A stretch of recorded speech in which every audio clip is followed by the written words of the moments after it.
She's here now. Go ahead, please. Thank you. Good evening. And yes, we're talking about having a non-violent election, and there's been discussions and signing of peace accords. But unfortunately, in Imo State, a gathering that was supposed to be a governorship debate turned violent. And that's just one of the stories we're bringing to you tonight.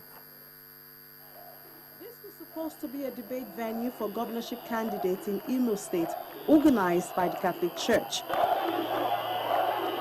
It began as what has become the usual chants for candidates of different parties, in this case, the PDP and the APC.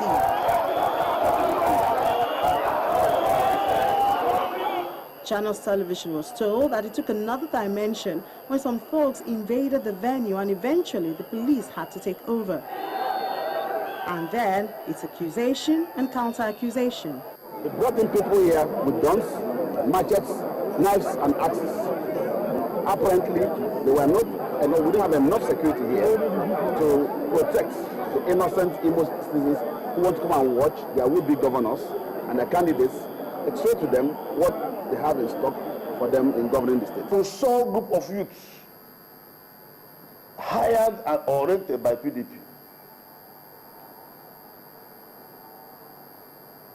I believe that they were oriented by PDP because they were singing praises to Emeka Ihedioha and shouting obscenities against His Excellency. They started drawing dagger, knives, they started bringing out knives and a small axe. It's, however, more peaceful in the camp of Labour Party in Oyo State, as the National Executive invites supporters and journalists to inform them of their decision to adopt the presidential candidate of the People's Democratic Party, Dr. Goodluck Jonathan. National Executive Council of the Labour Party resolved conclusively that it is better to relate, particularly with Mr. President who approached the Labour Party, than the other candidate who calls Labour Party and other political parties as mushroom political parties. Back to preparedness for the election, the distribution of the permanent voter cards is still on around the country.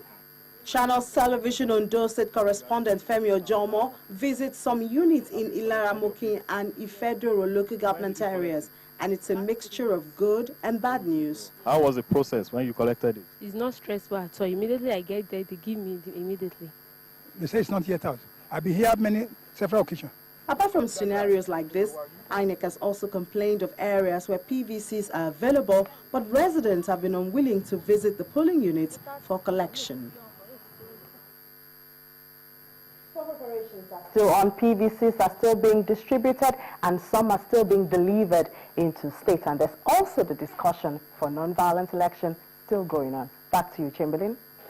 Well, thank you, Uni. Although I have some commenting saying they've not received their PVCs in Owerri North. But this tweet from Jitimia, quite interesting. He says both parties should look at themselves as one people, belong to one nation. We are one, not enemies. Well, let me get to this other matter about the collection of the, not just the PVCs now, about usage of the card readers. You talked about the law. Well, yes, the Electoral Act is here because today, the statement we see credited to the Vice President while campaigning in Kano, where he was talking about his questioning the legality and efficiency and defending an earlier position of the PDP about usage of the card readers. But the thing is, in the Electoral Act, we look at, if you look at section 49, and then if you go to section 52, 1B, it says, no, 52, let me even go to 49. Any person intending to vote with his voter's card shall present himself to a polling officer at the polling unit in the constituency in which his name is registered with his voter's card. It goes ahead and stipulates all of this. But we've heard the chairman of the commission say nothing in the law prohibits the use of the card reader. It's not electronic voting. You will just thumbprint your ballot and you're not going to vote. Let me get his piece first. Go ahead, please. Well, first of all, the problem that I see when we discuss the issues towards this election is that the APC as a political party, they are always wise after the fact. Let me give you an instance. Before we got to the postponement, we cried and complained that it is not right, it is not clever, it is not just for a large number of people in the country to be disenfranchised, and that we should maybe tarry a little bit, get them all to get their cards. At that time, if you say, well, it didn't matter, it didn't matter. The 3 of them or 4 of them having their cards is enough for them. Today, all of us have benefited from more people picking their cards. There's been an improvement over that. Now we are here on the issue of the card rigger. The People's Democratic Party of Nigeria, by no means, we're not saying that the card readers should be abandoned. We're not saying that INEC should not do statutory duties. We're only raising up fears based on what we have seen from the test situations in the 6 locations that it has happened. How you will put your finger there, sometimes it will not accept it, and yet it still validates the card. And all of these small... No, it says you will swipe your card first. You swipe it your will card. read your card. It will read your card. Before you then... You put your finger, your you may not see your matrix. If it doesn't, there's a form that they give you to fill, and then you go. You see, Timberlake, when you...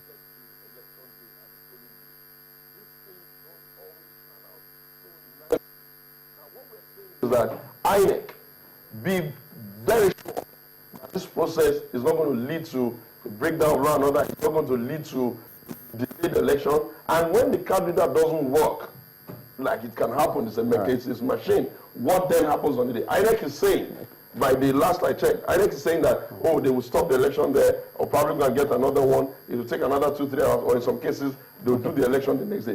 All of these are the issues that we have. Go ahead.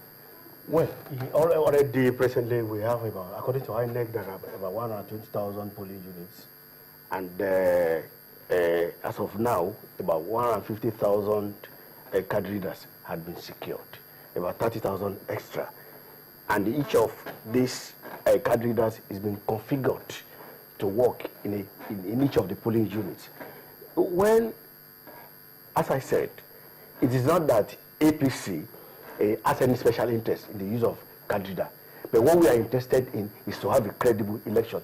Even INEC had now said that that INEC is introducing card reader as a way of checking rigging to do a proper accreditation. What I think Nigerians and every well-meaning Nigerians should try to support INEC and see that the system actually works. Right. And we should not forget that this card reader is being used in some other places. If there are challenges, let us find a way of overcoming those challenges. And that is why INEC decided to carry out a mock election so that whatever problems that arise can actually be looked into and solved. I have to get to the emails sent by first Wilfred Adegene. Well, Wilfred is also talking about the card readers, and Wilfred says, INEC got the card reader project wrong right from the beginning. The timing is completely wrong. In civilized democracies, a program of this nature is a major national policy. He says its implementation is a down-up relationship and not otherwise. INEC cannot clone Nigerians into a process that its chairman alone understands cannot fail. And then Geoffrey says, my own polling units, majority of the PVCs have left. Majority of the PVCs left are those that are of dead people or people who are no more residing in Kaduna State. So clearly he's writing from Kaduna State. But Patience says, we Nigerians are ready for March 28 election. From north, south, east, and west, we are ready. Patience, where exactly are you? Well, Chima says, the card readers and PVCs is the best thing that has happened in Nigeria. ATM cards and other private cards have been rolled out in Nigeria without any mock demonstration, yet no one sued or demonstrated against such cards. So there you go. We thank you all for your emails and tweets, and this is where we have to end the program. Actually, I have to thank Honorable Bashir Bolarima, a former member of the House of Reps from 2007 to 2011, and Segun Showunmi is the Director General of President Jonathan's campaign organization in Ogun State. Thank you both for coming on today. No problem. So that's it today. We thank you all for watching and for sending your comments to us here today. And so from all of us here again tonight, I'm Chamberlain Oso. Good night.